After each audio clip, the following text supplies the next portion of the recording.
Hello, friends. This morning, I would like to tell you my story of how I came to know Christ and what my relationship with Him has been like um, since then. Um, Back in 1981, I was married with a small child, and this was my second marriage. Um, and I was very unhappy, not particularly because of the marriage, the child, my job, life. I think that I was still deeply unhappy because I had a contentious relationship with my mom, and I resented her, but that just mm, kind of seeped into everything. And so I got to a point where I was very unhappy, just generally unhappy. And I went to a therapist. And on this particular day, I met with a therapist who I really liked. I had known her from before. And she and I talked. And I said to her that day, nothing feels real. Nobody's real. Nothing's real. And she said, what do you mean by that? Who's not real? And I said, I know you're probably getting ready to have me say I'm not real, but that's not how it feels. It feels like I am real and no one else is real. It's like all fake. So I made an appointment for like the next week, and I went home, and then I was still in a really bad space, and I was really grumpy and mean, probably, to my husband, to the point where after dinner we were alone in our bedroom, and he said to me, um, you know, I'm kind of daydreaming about going on a vacation to Acapulco without you. And I got the import of that. I got his message, that he really didn't want to spend time with me anymore. Even in a beautiful place like that, he wouldn't want me there with him. And so this daydream was really about leaving me. I could get it. And I just was disheartened. And I thought to myself, oh, wow, here I am with another divorce on the horizon. And I brought it on myself by being so miserable and so angry and resentful and critical and just plain unhappy. And I didn't know what to do. I went into our spare room and I lay down on the carpet, and it was kind of an empty room. And I just lay there and I sobbed with my whole heart. And I just thought, I have years of therapy ahead of me before I will ever find relief. And I cried out to God. I was agnostic at this point. I wasn't sure whether there was a God or anything. But I cried out and I said, if you really exist, you need to show me, because I'm dying down here. And I really meant it from like the depths of my soul. I had there was no holding back. Let me just say that. And I was angry. I was frustrated. I poured everything, all my emotion, everything I had into that. And then I went to bed. And about 4:00 in the morning, I woke up, and the first thought I had when I lifted my head off the pillow was, oh no, I'm still here. Now, I hadn't wanted to commit suicide. I never would have done that to my family. I hadn't sunk that low yet that I would be willing to do that and leave my family in that way. But the part of me, that hateful, bitter, resentful part of me, was still there. And I didn't want it. I just absolutely didn't want it not 1 second longer. And I had forgotten even the prayer I prayed in the night before I went to bed. But I instinctively sort of pulled internally away from that hateful part of myself. And in that moment, I almost heard an audible crack. It was like a sound, and then into that poured the most amazing love, it was like an avalanche of love, more than you've ever felt in your entire life, more than you could ever imagine a parental love would be like. It was like it dwarfed that into insignificance. It was so great a love, and it was for me. It was for me as I was. And I felt like I was being held in these hands, little me, and I was being showered beyond my wildest imagination with pure, pure love. It was immense. I often say that had it been a physical force, it would have blasted out the windows. That's how powerful it was. And all encompassing. It was like a tsunami of love.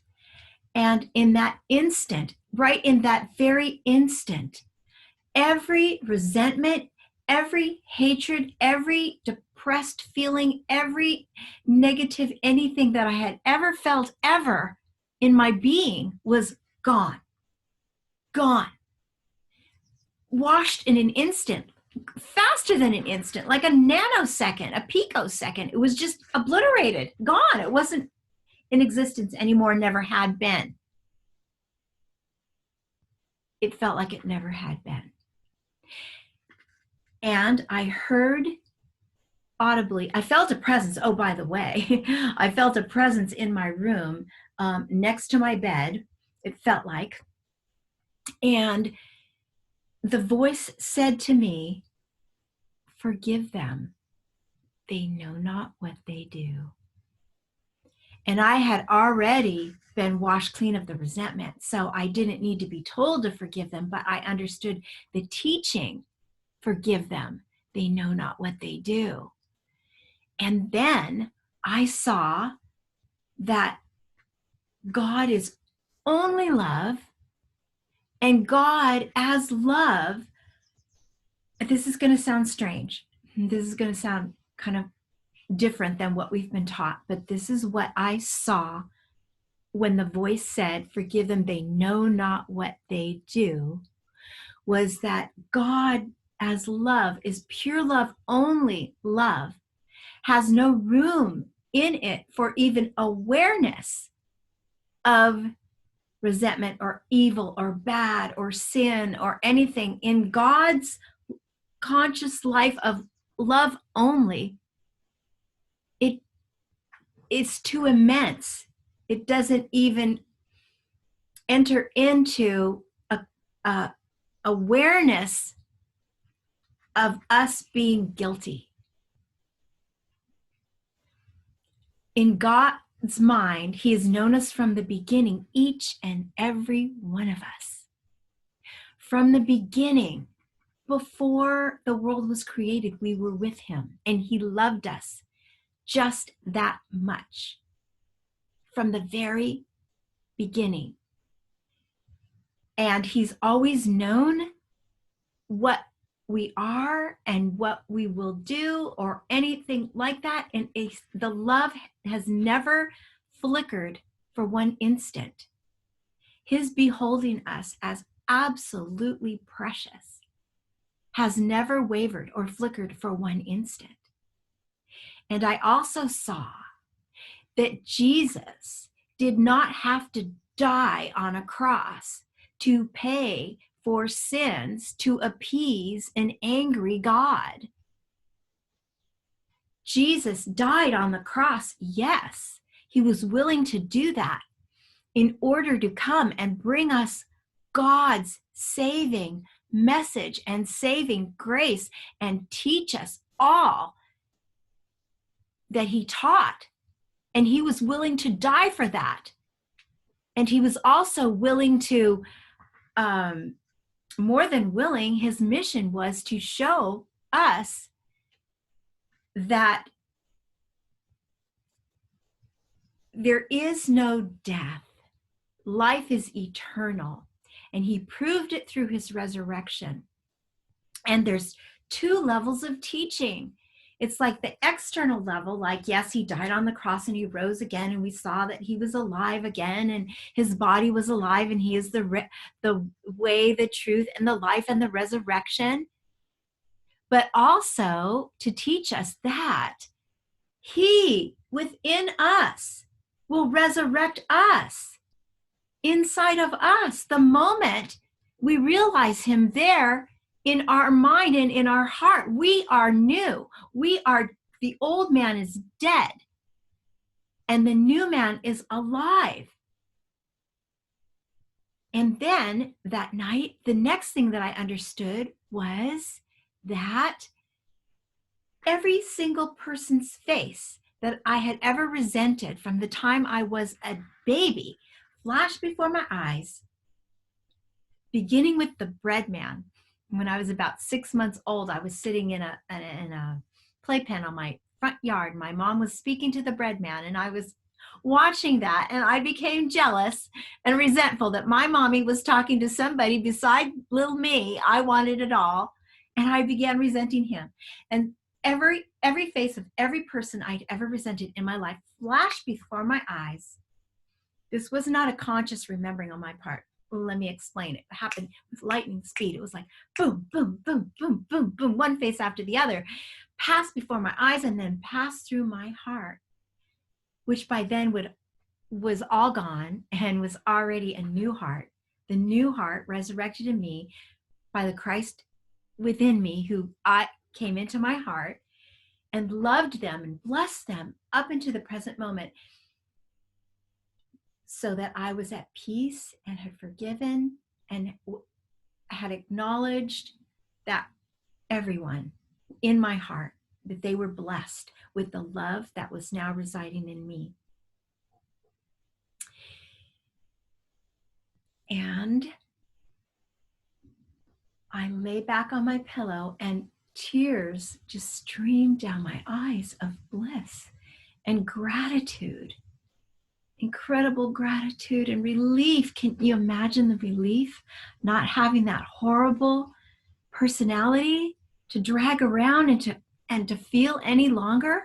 And the next morning, when the sun came up, my husband looked at me and he said, "Something happened to you."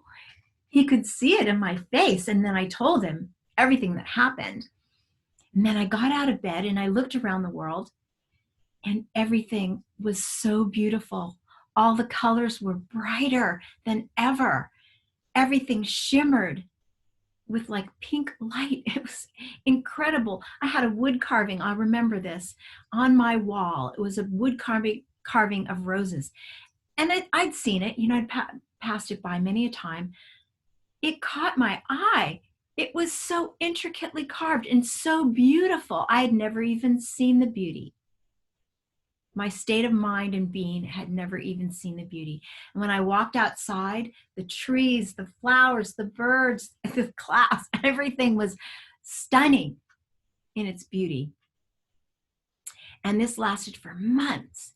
And for months afterwards, I would be in dreams where I was in like angelic realms, hearing angels singing, and just like this beautiful bliss that everyone was like floating in. And I realized that all of the things that happen on earth that are, quote, bad to people are not God's doing, and that what God cares about is our spiritual unfoldment. That's it. Whatever happens, as God's breaking through to us, wanting to come to us. It could be a death of a family member. It could be a war. It could be anything bad. But to God, what's important is our spiritual awakening. And if it takes those things, a disease of ours, anything that will have us turn within to Him, like I did, and demand that He show Himself, demand that he come to us and say, you need to reveal yourself to me. I am here. I hear you knocking at my door. I'm opening it wide open. Then that's what happens. God doesn't cause any of that. It's hard to explain, but he'll use it. He'll use it.